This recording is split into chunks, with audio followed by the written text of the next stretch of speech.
Why do you think kinship support is so crucial right now at this time in our culture? You know, first, I want to say that I'm very relieved, grateful, a lot of words to say that we're finally recognizing and valuing a long-standing, often overlooked foundation of care.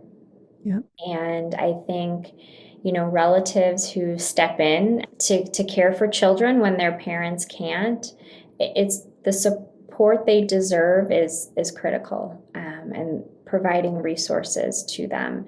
And what we've seen really just with the substance exposure and Mm-hmm. mental health and what that has looked like in our world and how that affects children and the parents' ability to care.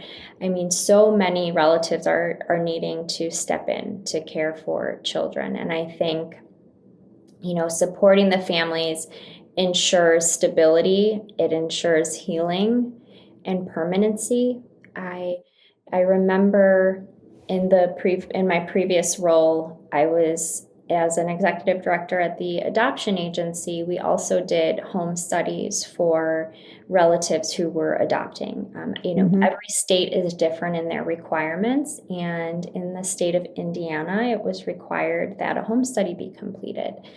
And I remember speaking to this sweet girl. She was 9 years old, and her aunt was adopting her. And she talked about how happy she was to know she wasn't going to be taken away anymore, Oh, and that she would have the same bed to sleep in.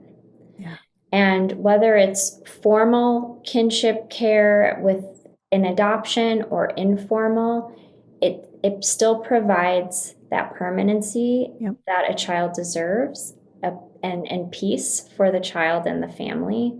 And it's critical that we support that and that we get information out there and that we provide resources.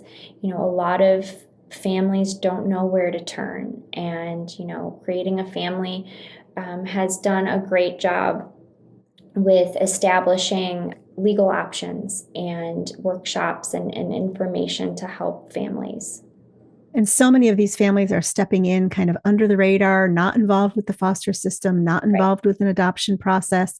But those families deserve support and care and resources and information as well, even if they're not part of a formal system.